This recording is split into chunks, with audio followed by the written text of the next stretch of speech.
आज जो कहानी मैं आपको सुना रही हूँ, इसका नाम है पुनर्मूषिका।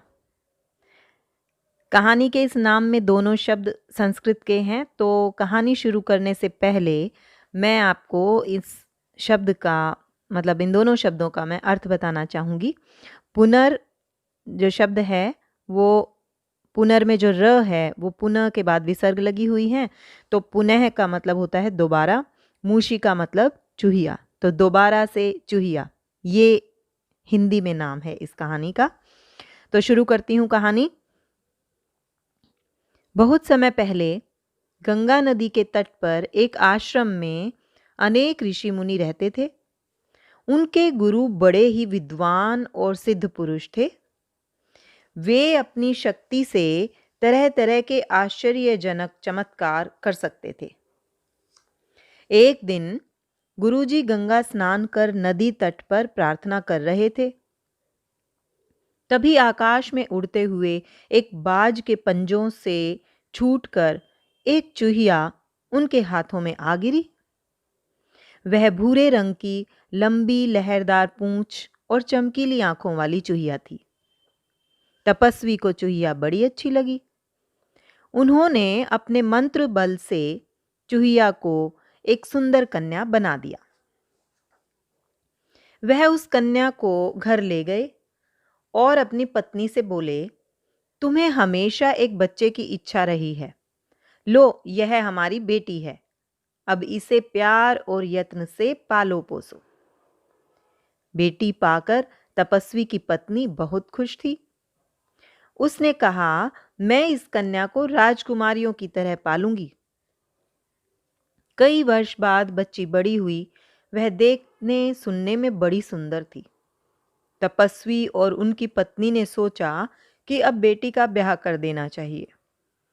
तपस्वी ने कहा, हमारी बेटी का वर संसार का सबसे बड़ा आदमी होना चाहिए। मेरे विचार से सूर्य इसके लिए सबसे अच्छा वर होगा। उनकी पत्नी को भी यह बात ठीक जंची। तपस्वी ने अपनी सिद्धि की शक्ति से सूर्य को बुलाया। सूर्य तुरंत धरती पर उतर आया। सूर्य ने पूछा, हे तपस्वी, आपने मुझे यहाँ क्यों बुलाया?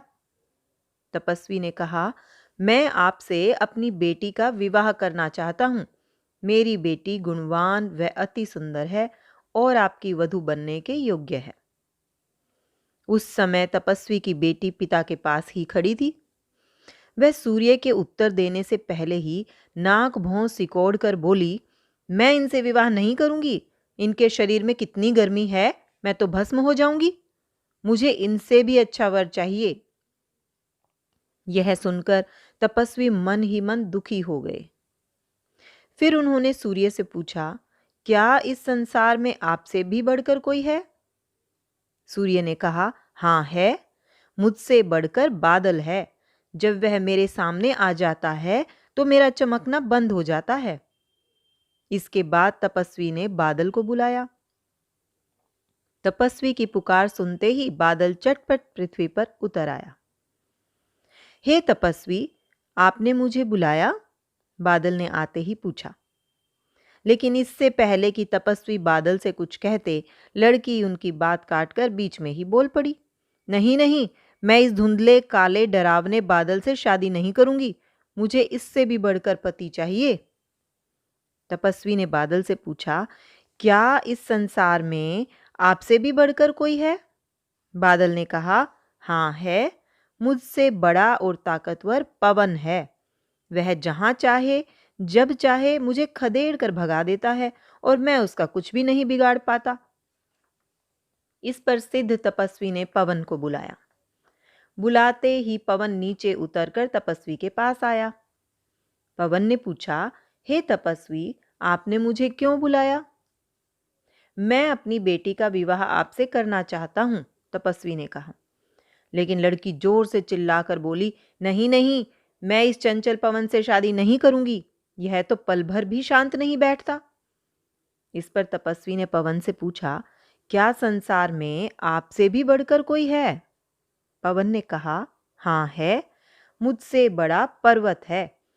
वह इतना ऊंचा और ताकतवर है कि मैं न तो उसे हिला सकता हूँ और न उसे पार कर सकता हूँ, इसलिए मैं उसे अपने से अधिक ताकतवर मानता हूँ।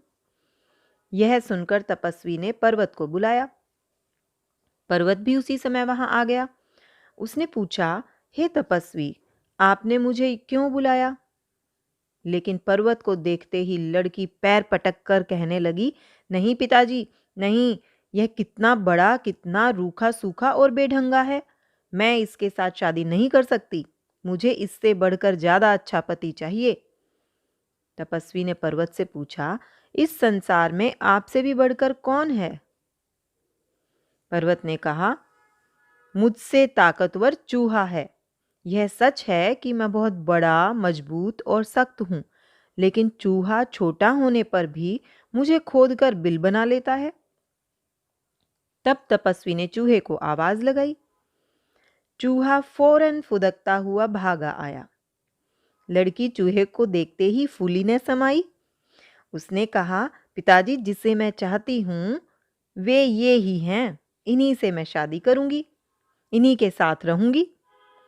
तपस्वी ने सोच विचार कर अपने मंत्र बल से उस लड़की को फिर से चूहिया बना दिया और चूहे के साथ उसका विवाह कर दिया।